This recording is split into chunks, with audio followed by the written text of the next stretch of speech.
Greetings from Ann Arbor, Michigan, a great state and a great place of the great USA. Welcome to our podcast series, and I am promising you that this series is going to be very enlightening, very inspirational, a lot of fun, and something that will really, I think, help you as you walk your path to holiness. This series is going to have a lot of different things that you probably have questions about, but maybe had the opportunity to ask, especially about religious life. Like, what do they do all day? Who are they? Where do they come from? What's it like when a young woman enters religious life? So stay tuned as we will discuss where sisters come from today.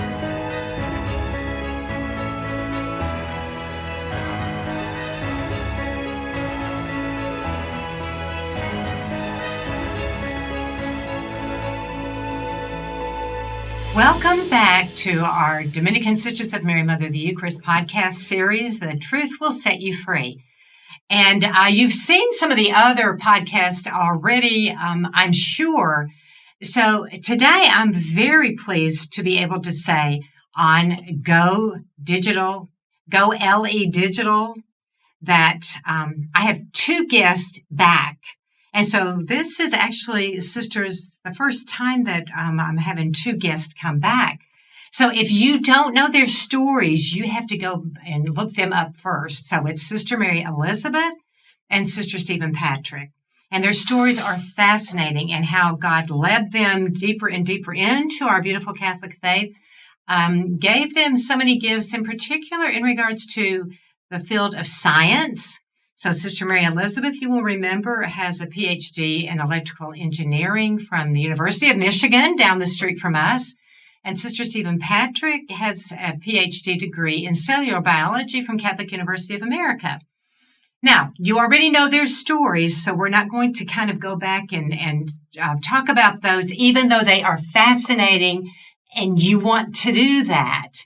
But today, sisters, why you are both here, and I thank you for this, is to share with our beautiful audience a new project that in God's eternal providence, He has you both working together as community, which we have spoken about in your vocation stories, also the necessity of community, and John Paul II's Theology of the Body, and there's a podcast on that as well.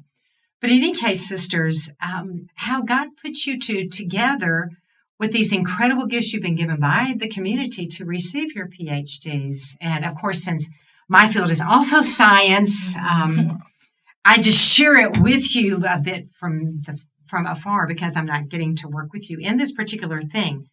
But sisters, would you all tell us at least a general idea of how you got involved in this ongoing research?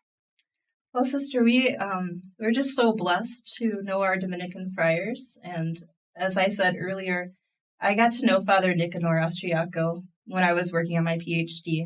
We both work in the yeast lab, and so we had background together. This is at CUA? I was studying at the Catholic University, okay. But Father teaches at Providence College. Okay, excellent. But we both do the same type of research in yeast, and he just really wants to collaborate with our community. He loves our community very much. And when he was given a grant from the John Templeton Foundation to create high school curriculum for teaching domestic evolution, he thought, I want these sisters to help me translate the friars' knowledge down into a more simple high school level for the sisters. That's fascinating. To teach anything to high school students or anyone else in the Thomistic method and the Thomistic great depth of philosophy and theology and all that we certainly are as Dominicans is so exciting. And to have a grant for that, what a great privilege. Sister knew Father Nicanor, so she had worked with him in her other research fields. What about you? I actually had the privilege of meeting Father Nicanor for the first time this summer, and he's a true Dominican, sister. He loves his vocation. He loves Our Lady. He loves the church. And it was such a gift to be able to work with him and with the other friars on this project, and to know that this is an ongoing collaboration and that we'll have this opportunity to continue it over the next several years.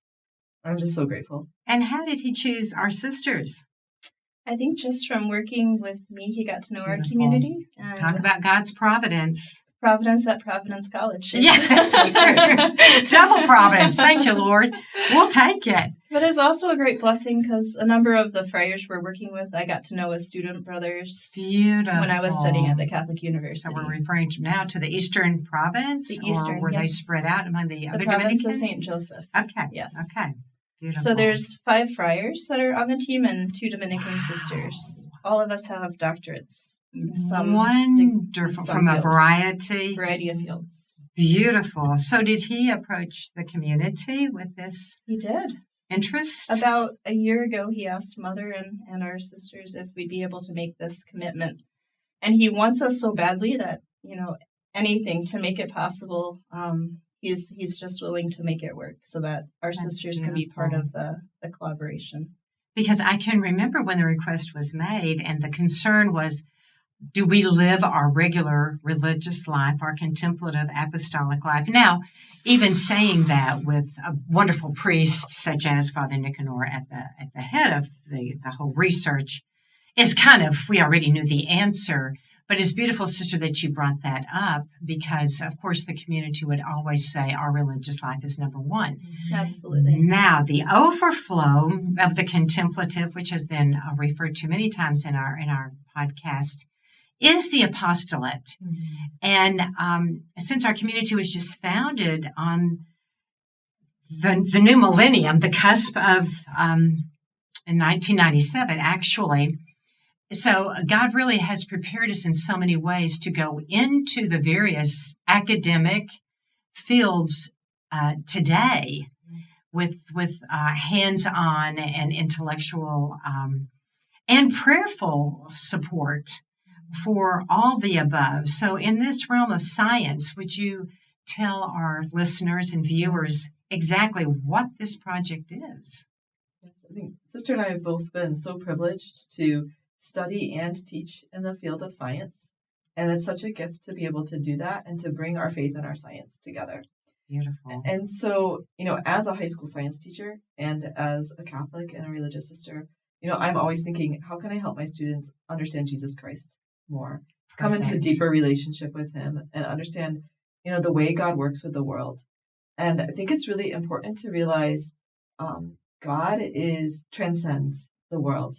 He's not part of his material creation. And I think this is a misconception that many people have. They think that, we've got the forces of nature and then we've got God as another force in the mix. And then there's a competition. Either God did it or these other forces did it. And to help students realize it's not a competition. God's the creator of the whole physical universe. And Totality. And excellent. he gives the nature to things that exist. Beautiful. And so he works, within his creation, he sustains his creation, and he transcends his creation. And so I think the first part is in our own classrooms, even before this project, and then now through this project, helping students to come to this realization that God is the author of creation. And it's not a God of the gaps where we understand this science, but we're missing this middle piece. So God must have done it. Well, that's a insufficient understanding of who God is. That's interesting, a God of the gaps, and this is incorrect. Continue. Right. Okay, so I'll point that out. It's both incorrect science and incorrect theology. Yes, and that's the part, people think it's good theology. It's actually incorrect theology because it's actually making God smaller. And what happens is as science understands more about the world around us, the gaps get smaller. And if your idea of who God is the gap filler, then God gets smaller. Good. And that's right. Our God is a big God. Amen. Infinitely so. Yes. We don't want that to be an obstacle to faith. Beautiful. For our students. So we want to clear away any obstacles to faith through explaining more clearly and helping the students to understand more deeply how God works in his creation. Beautiful.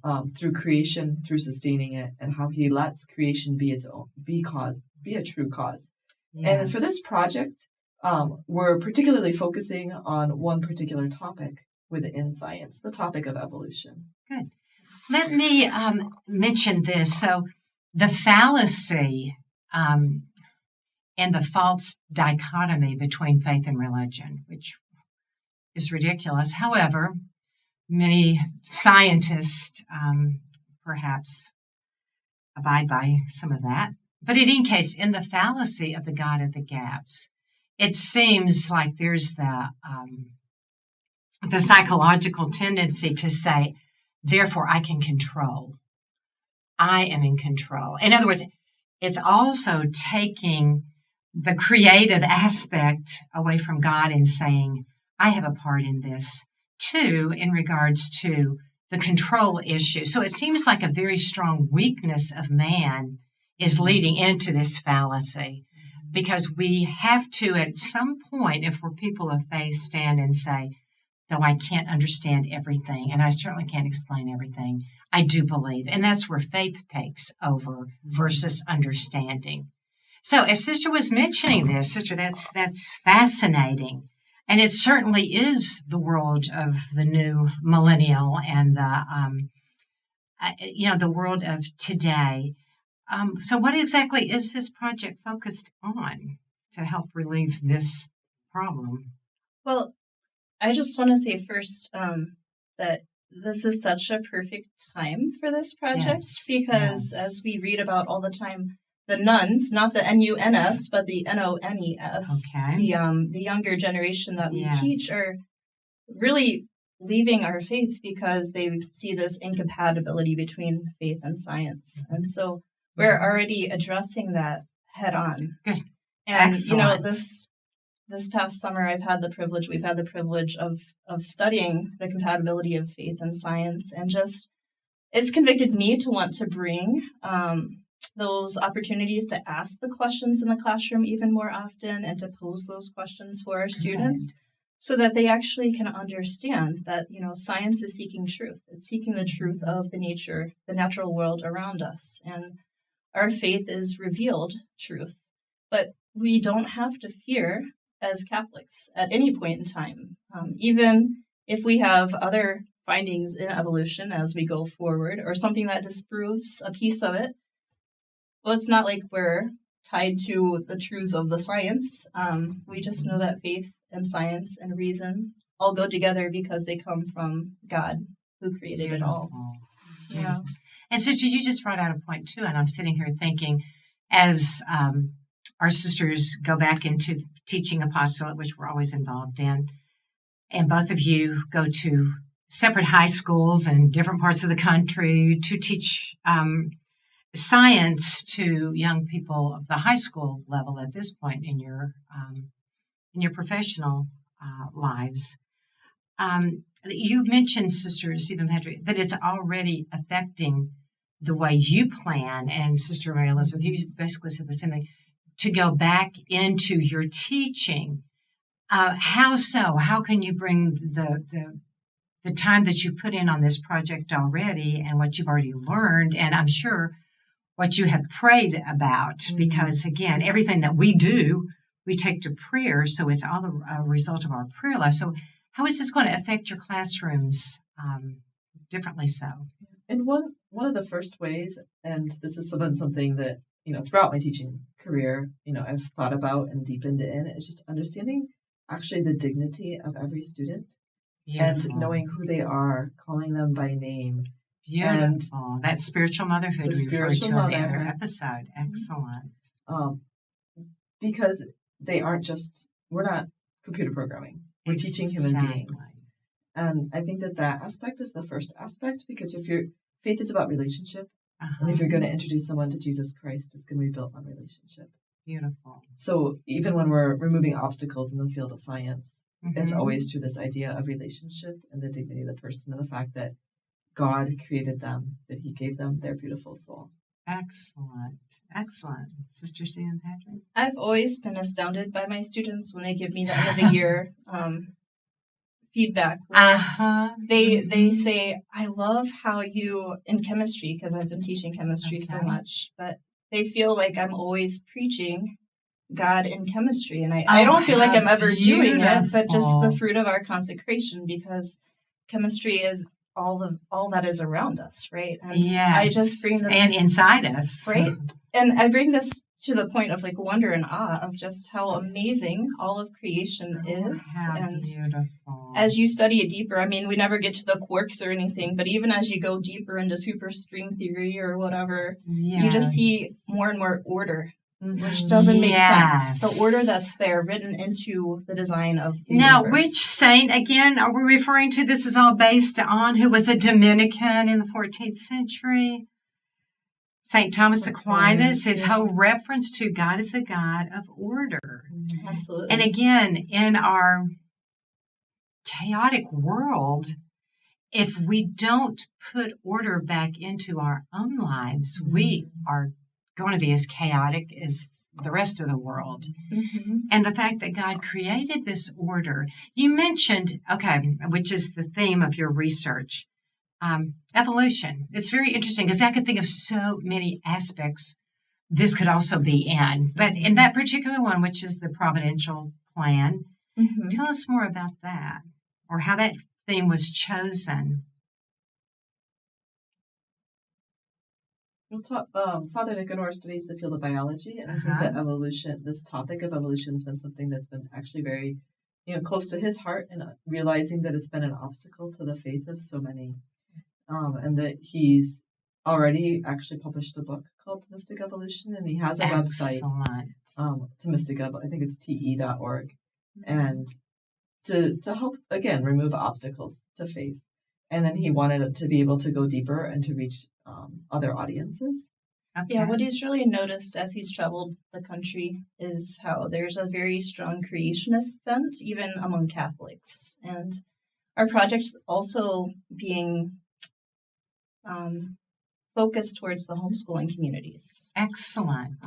Because what Did you hear that, resources do they audience? have Good. available, Exactly. And we want them to feel very secure in knowing they're getting solid truth. Excellent. Scientific and theological truth. I remember teaching, being able to teach homeschooling at the beginning of our community when I had a little bit more time than I do now. But in any case, and I asked the homeschooling populations in different parts of the country, besides theology, obviously, and some philosophy, what would you want someone out there who knows something to teach, to take the burden off you? And then it was always science, which, again, thrilled me because I would think, well, that would be what I would want to teach my children because I would want to make sure they understood the faith element goes with science, that God is the creator of it all.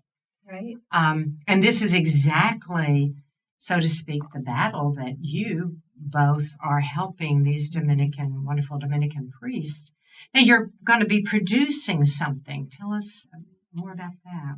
Right. So, well, I should say our Thomistic Evolution project has actually 3 different teams. Okay. So there is a theology team, a philosophy team, and then the high school team. Okay. And the theology and the philosophy are just producing academic papers, giving conferences around the world. Excellent. And then Sister and I are helping head up the high school team. Oh, excellent. As part of your education degrees also. That's right. And so that's really why the friars wanted us, because we have that smart friars, those background. Dominicans. That's right. So we'll be creating a series of curriculum resources Excellent. for high school educators, both high school teachers, homeschooling groups and parents, and students. We're really excited to be able to put something together that through, our own prayer and study and the friars' prayer and study, that's nourishing us and that will be a resource for them to be able to Beautiful. use. And you mentioned this. Sister Stephen Patrick, let me ask you, how does your prayer feed into all this? Oh, my goodness. This summer, we had the privilege even to study before we met with the friars. And beautiful. I would have never thought that evolution would be something that you're like, oh, this is so beautiful. Okay. When you're studying evolution and you're looking at just God's providence in action and thinking about what does it mean to be human, right? Because if all life is coming from one common ancestor, well, you could make that seem like it's not important, or we're all just the same thing. And it's beautiful that we are in relationship with all of creation on one level. But the idea that human beings are purposely willed by the Father out of love for all eternity. And we're created with these gifts of our intellect and our free will. And you just realize our students and our culture doesn't know what it means to actually be human. And we were thinking, like, wow, how often we're not living on that level half the time either. Like, just that call to really be the beautiful creature that's been created by the Creator. To live on the level of the intellect and the will, and really, honoring our Creator and trusting Him and giving Him everything and seeking, what is the thing that what should I be doing right now, as opposed to just going with the flow or following your, passions or impulses. Beautiful. So yet in another way, the Dominicans are leading the charge towards intellectual honesty and bowing before the Creator and saying who I really am and who I am not. Yes. And therefore, every one of us. Now, you mentioned you're going to be gearing this towards high school at the first.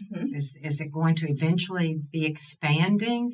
And high school's like the target right now, because of course, as we all are high school teachers, we know the battles that they do fight, and that both you have mentioned in your vocation stories as well, that you also fought in high school, and the support that you need. And I think, again, in today's world, it's coming so much through a source that to me has always been a source of faith.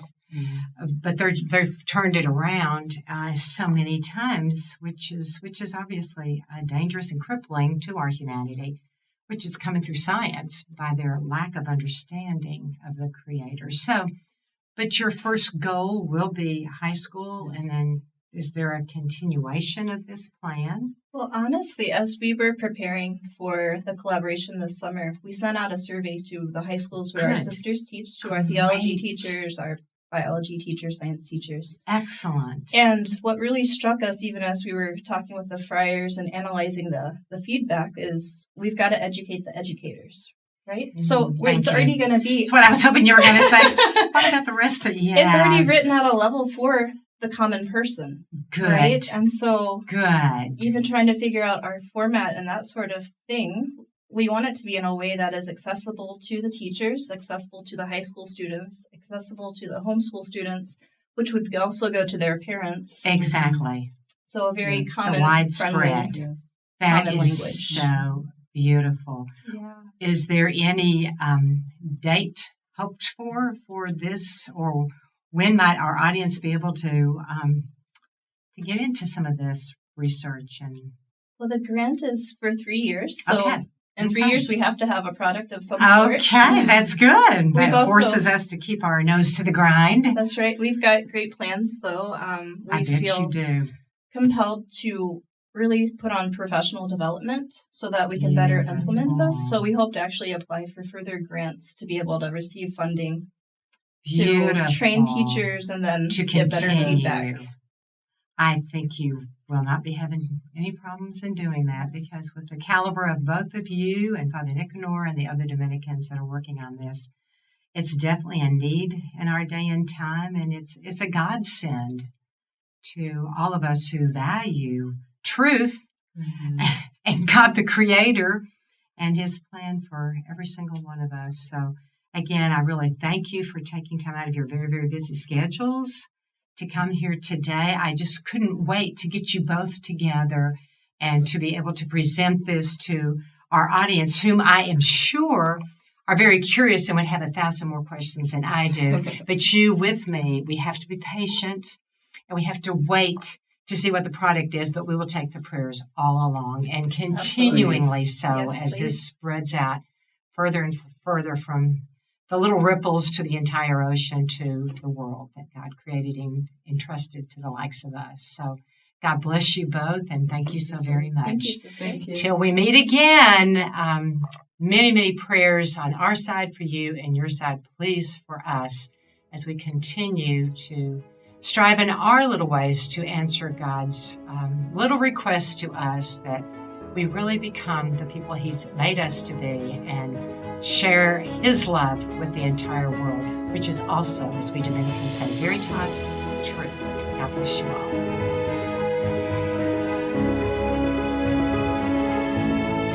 So if you like the material on this particular podcast, then please click on the next podcast for another fascinating story.